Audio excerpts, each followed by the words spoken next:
Esse vídeo aqui é encomendado por vocês. Vocês têm escrito nos comentários aqui quase todos os dias pedindo para que eu fale sobre o novo documentário ou série de documentários do Brasil Paralelo, que se chama Pátria Educadora. Porque, segundo vocês aqui, praticamente todos os anúncios publicitários no canal hoje são do Brasil Paralelo. Então eles estão investindo pesado em publicidade, em muitos canais, não apenas de direita ou extrema-direita, mas também canais progressistas, canais de esquerda. Então eles são grandes investidores. No começo do documentário deles, eles falam que eles gastaram 2 milhões de reais para fazer o documentário. E eu suspeito particularmente aqui que eles gastaram uns 10 mil com o documentário, porque é uma porcaria o documentário, gastaram uns 10 mil com aquela porcaria, gastaram 1.999.000 reais com publicidade. Só isso justifica o fato de estar em todos os canais agora divulgando a Pátria Educadora. Antes de entrarmos em alguns aspectos do documentário, do primeiro episódio particularmente, porque eu só assisti o primeiro e o segundo até agora, e nesse tipo de força você tem que mergulhar em doses homeopáticas, não pode entrar tudo de vez. Eu não consigo assistir, por exemplo, o Olavo de Carvalho falando mais do que 1 hora por semana. Tem que ser aos poucos, né? Então eu assisti 2 episódios, são 1 hora e pouco cada um ali, assisto 2 episódios, depois, quando der, quando tiver tempo, eu assisto o terceiro episódio. Vou falar sobre o primeiro aqui.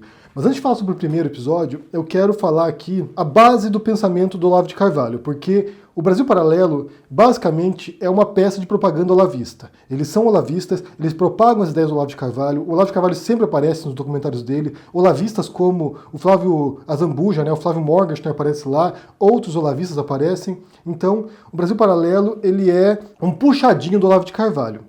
Se você entender a base do pensamento do Olavo, que está também na base do Brasil Paralelo e de outros lavistas, como Bernardo Kister, como o Morgenstern, como outros que estão por aí. Se você entender essa base, você vai entender todos os documentários do Brasil Paralelo, todos, não apenas o Pátria Educadora, mas também os outros que já fizeram aqui, sobre 64, sobre a história do Brasil e da colonização brasileira, e da história, o Teatro das Tesouras. Qualquer outro documentário deles vocês vão compreender, e vocês vão compreender qualquer vídeo do Olavo de Carvalho, qualquer livro do Olavo de Carvalho, qualquer fala de discípulos do Olavo.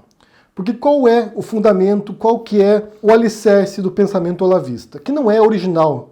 Convenhamos aqui, o Olavo de Carvalho não é um pensador original, não é um pensador engenhoso, ele copia isso de outros autores perennialistas como René Guénon, como o Chuon, que foi mestre do Olavo de Carvalho, numa seita esotérica, numa tarica islâmica, como o Júlio Zévola, que era um autor perennialista fascista. Então, a ideia do Olavo de Carvalho é essencialmente inspirada nesses autores. O Olavo de Carvalho ele não é um conservador.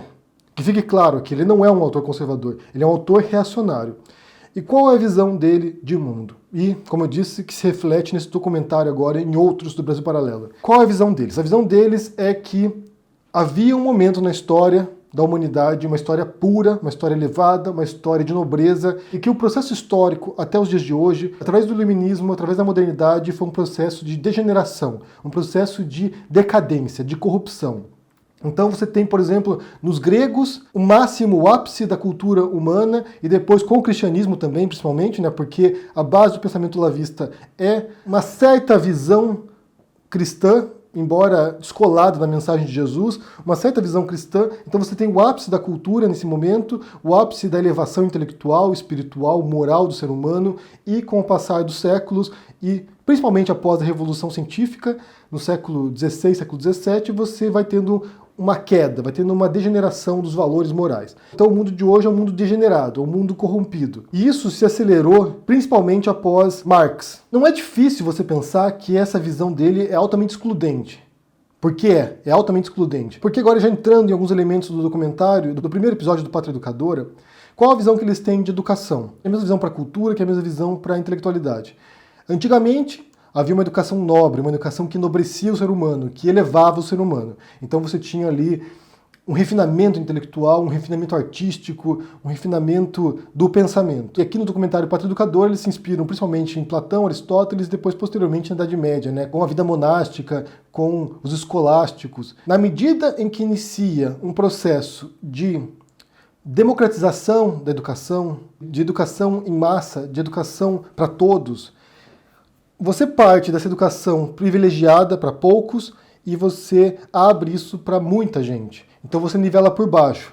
Em vez de você selecionar os melhores, os mais habilidosos, os mais inteligentes, os mais nobres, você passa a jogar pérolas aos porcos. Basicamente é isso que eles falam. Isso fatalmente leva a uma perda desse conhecimento, a uma desintegração desse conhecimento puro e elevado. O problema disso, o grande problema, na verdade, é que eles mostram, como todos os documentários deles também, quando falam de história, eles mostram algo completamente enviesado. Eles recortam aquilo que eles querem mostrar e ocultam aquilo que confrontaria ou que contradiria a tese que eles levantam. Porque, quando você tinha na antiguidade, a educação era um privilégio, de fato. Você ser alfabetizado, por exemplo, no século V, no século X, você saber ler e escrever, isso era algo de uma diminuta elite.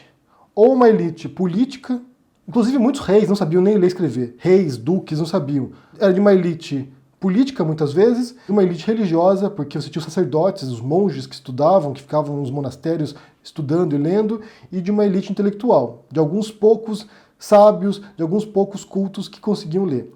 Então a visão que eles têm de educação é uma visão excludente, uma visão que privilegia uma elite aristocrática ou religiosa e joga todos os demais para subempregos ou para a ignorância profunda. Ignorância no sentido de conhecimento formal mesmo, de conhecimento intelectual, conceitual das coisas. Eles recortam aquilo que eles querem mostrar para vocês, ao mesmo tempo em que ocultam, que jogam debaixo do tapete elementos que poderiam contestar a visão deles de sociedade. Então, esse mundo proposto é altamente excludente. E eles questionam, ou eles criticam, ou eles desprezam uma sociedade que se propõe como inclusiva. Através da educação, que outras pessoas que estariam na base social, a gente já vai entrar nesse elemento que é importante também, que estariam na base social, se insiram através do conhecimento da formação educacional. É um processo que começa de séculos atrás, mas na verdade se torna de fato um programa nacional, de governos nacionais, de política de Estado no século XIX, com a Alemanha, com a Inglaterra, com outros países que desenvolvem programas de fato de educação geral para todas as pessoas. Eu falei sobre a estrutura hierárquica aqui, né, que é um dos elementos fundamentais não apenas do conservadorismo ou dos reacionários, mas da direita como tal. Os direitistas, aqui talvez fosse uma boa distinção entre esquerda e direita nesse mundo, né, que a gente não sabe distinguir o que é uma coisa ou outra, existem várias definições diferentes. Talvez a gente possa dizer que, essencialmente, a direita no mundo, ela entende que existe uma hierarquia natural no mundo, ou seja, você tem pessoas no topo, geralmente governantes, uma elite cultural, intelectual, uma elite política, depois você tem nessa base uma elite religiosa, clerical, depois uma elite militar, uma elite das armas, uma elite da força, e abaixo disso você tem o resto, né? E aqui você pode subdividir esse resto em diferentes categorias, camponeses, trabalho braçal, indesejáveis, a ralé, você pode separar aqui em diferentes definições. Eu utilizo a ralé aqui porque é uma definição que dá o Gessé Souza, né? Você pode botar aqui os párias, como no sistema de castas hindu, por exemplo. Então você tem uma hierarquia, e essa hierarquia social e política reflete uma hierarquia natural ou transcendental ou espiritual. Então, o mundo é estruturado nesse tipo de hierarquia e a gente não pode mexer muito nela. Existe uma certa porosidade nessa hierarquia. Às vezes você tem alguém que transita de um nível para outro, né? Você tem, por exemplo, como menciona o Olavo de Carvalho, você tem Machado de Assis, por exemplo, que era pobre, negro no Brasil e que consegue se elevar através da cultura, da literatura, se tornar um expoente, um luminar intelectual no Brasil e na cultura. Isso acontece, mas esse tipo de porosidade é a exceção que justifica a regra. Não é algo que deve ser feito via de regra, não é algo a ser defendido. A hierarquia deve ser mantida. E esses casos excepcionais você reconhece como aberrações nessa estrutura, mas que você aceita porque isso, de certo modo, ajuda a manter a estrutura funcionando. A exceção preserva a estrutura. Então, essa é a base de muitos pensamentos de direita, não apenas o olavismo. Já a esquerda seria, em oposição a isso, pensar a sociedade numa estrutura horizontal, ou menos desigual, na verdade, né? Reduzindo essa pirâmide de poder, essa pirâmide política, religiosa, cultural, você dilui isso, você achata a curva, né? A gente fala muito sobre achatar a curva hoje em dia, seria mais ou menos a proposta da esquerda. Você achata essa curva, você reduz a desigualdade entre quem está no topo e quem está na base. Você cria uma grande massa no meio, uma grande classe média, poucos abaixo, poucos acima, e assim você nivela um pouco essas profundas desigualdades. Reconhecer que o mundo é desigual não quer dizer que você seja direitista, porque o mundo é desigual. Mas você pensar que essa é uma estrutura natural, que não pode ser mexida, isso sim seria a base do pensamento de muitas vertentes de direita. E a base do pensamento do Olavo de Carvalho. Então, quando eles mostram o sistema educacional aqui, é basicamente um sistema hierárquico. Você tem poucos no topo que têm privilégios, que têm acesso à formação educacional, que têm acesso à cultura, que têm acesso à formação universitária, e uma base que não tem acesso a isso e que serve a quem está no topo. Eu já ouvi falas do Olavo de Carvalho, por exemplo, dizendo que formação superior não é um direito, é um privilégio. Então é essa visão altamente excludente que eles defendem, tanto o Olavo de Carvalho quanto nesse documentário do Brasil Paralelo. É uma visão excludente, que você aí, pobre, sem formação, que nasce numa família de camponeses, por exemplo, de agricultores, que nasce numa família de classe trabalhadora, que você não tenha a capacidade hierárquica, na verdade, de ascender na sociedade, que você não tem essa capacidade. Você nasceu num lar trabalhador, você tem que ser trabalhador. Você nasceu num lar camponês, você vai pertencer aos camponeses. E assim você vai estratificando a sociedade para todo sempre. Essa é a base dele. A degeneração olavista, a decadência que eles entendem na sociedade, tem a ver justamente com esse estreitamento dessas classes.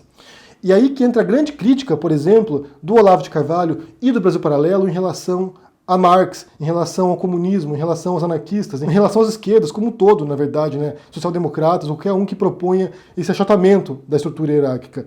Porque eles mostram um mundo que violaria, em tese, essa organização política e social, religiosa, transcendental ou natural. É uma violação das regras naturais do mundo. E essa é a grande objeção, na verdade, quando eles fazem o segundo episódio, que é sobre o Paulo Freire, é a grande objeção que eles propõem a qualquer pensamento de esquerda na educação. Essa infiltração que eles chamam das esquerdas nas universidades, nas escolas, no MEC, seria isso, seria propor uma visão anti-hierárquica, uma visão degenerada da sociedade. Mas não é apenas isso, porque o Olavo de Carvalho, assim como outros documentários do Brasil Paralelo, o que eles criticam, o que eles questionam, é esse movimento racional da sociedade a partir do século XVI em diante. Esse movimento científico, esse movimento de pensamento crítico, racional. Porque qual que é o maior inimigo da religião? Qual que é o maior inimigo dessa estrutura hierárquica? É que você entenda como ela funciona. Porque quando você não sabe as coisas, quando você não entende as coisas, eu falei recentemente sobre isso, né, que a ignorância é uma bênção individualmente e é uma maldição coletiva, porque quando você é ignorante, coletivamente, você é muito mais suscetível de ser manipulado por quem está no poder. Se você faz parte de uma base inculta, no sentido de não ter formação educacional, de você não ter as bases de conhecimento crítico, racional sobre o mundo para você entender sua condição. Quando você não tem isso aqui, quem está no topo faz o que bem entender com você. Te escraviza se ele quiser. Te torna um servo, te torna alguém subserviente. Quando você compreende a sua condição, quando você compreende como funcionam esses mecanismos de dominação e de exploração, é muito mais complicado para quem está no topo te manipular, te controlar. O conhecimento, a compreensão do mundo, a compreensão da realidade, a compreensão das forças de exploração, torna as pessoas insubordinadas. Porque eu não quero ficar na base. Eu não quero ser camponês. Eu não quero ficar na fábrica. Eu quero ascender socialmente. Eu quero acabar com esse jugo, eu quero acabar com essa estrutura de exploração. Eu não quero trabalhar 40 horas por semana para ganhar um salário de miséria para que o patrão fique milionário. Eu não quero essa estrutura. E aí sim você começa a ver fissuras nessa hierarquia que eles tanto prezam, que eles tanto defendem. E é claro que eles só prezam essa estrutura, que eles só defendem essa hierarquia porque eles pensam fazer parte da hierarquia, do topo da hierarquia, né? Os olavistas, Olavo de Carvalho, os políticos, os conservadores, eles pensam estar no topo. Eles pensam que eles fazem parte de uma elite política, intelectual, cultural, religiosa. Então é claro que eles não querem que essa estrutura venha abaixo, porque se isso acontecer, eles perdem o espaço de privilégio deles. Só que esse espaço de privilégio é um espaço de privilégio para 1%, para 2% da população mundial. Todo o resto, tudo abaixo dessa pirâmide, está servindo a essa elite, está servindo a essa classe privilegiada. Quem está no topo não quer sair e quem está na base não quer servir. Mas isso é um exercício de compreensão. Então quando eles criticam Paulo Freire, que é esse segundo episódio, quando eles criticam Paulo Freire, eles criticam um pensador e um pedagogo que vem, no trabalho de base dele com os alunos, ensinar para os mais pobres como funciona esse sistema hierárquico, como funciona essa subjugação dos mais pobres. E isso é altamente perigoso. Para quem está no poder, isso é um perigo enorme. Para quem é um sacerdote que mandava na antiguidade, para quem era um rei, para quem era um sábio, que as massas se informem, isso é extremamente subversivo. Então, o documentário do Brasil Paralelo, até onde eu assisti, os 2 primeiros episódios, é uma defesa da exclusão. É uma defesa de que você, pobre, de que você que pertence a esse extrato mais baixo da hierarquia que eles defendem, que você não tem acesso à educação. Ou que você tenha um mínimo de educação para que você não possa refletir sobre a sua condição. Que você só aprenda ofícios que sirvam para reproduzir a sua dominação. Que você tenha filhos, netos e que continuem servindo a essa estrutura. Que ela não seja tocada, não seja destruída. Você entendendo isso, você entendendo como funciona o pensamento olavista, como isso está espelhado nos documentários do Brasil Paralelo, você entende a enorme reação, a enorme rejeição que o Olavo tem com a esquerda no Brasil e no mundo. E ao PT, e ao Lula, a Dilma, ao Marx, a comunistas, ou quem quer que seja. Porque são pessoas que não se subordinam a essa dominação. E não querem subordinar, e que pensam que é possível um mundo diferente. Eu aposto que se você assistir agora o documentário do Brasil Paralelo sob essa ótica, você vai compreender o que eles fazem. Como eles manipulam o público deles para pensar que essa ordem é imutável. Dada por Deus, talvez. E que a gente não pode mexer nela. Que se você não teve acesso à educação, é porque você não merece esse privilégio. Você merece estar servindo os outros. Que apenas um grupo muito diminuto merece esse privilégio. E geralmente não é você. Eu quero saber o que vocês pensam sobre isso, se vocês assistiram algum desses documentários do Brasil Paralelo aqui, ou esses anteriores, se vocês identificaram esse tipo de proposta deles de hierarquização da sociedade, de uma estrutura rígida, intocável e que você não pode tentar abalá-la, que é a proposta das esquerdas, basicamente, A esquerda, ela visa romper essa estrutura e que você possa ascender socialmente, culturalmente, intelectualmente, educacionalmente, e que você não tem que sempre estar na base, ou se você estiver na base, que você tenha condições muito melhores do que você tinha antes numa estrutura de exploração. Me diga o que vocês pensam aí sobre isso, deixe seu comentário, deixe o joinha, assine o canal, ajude no Apoia-se, e a gente se vê por aí. Abraço e até mais. Tchau!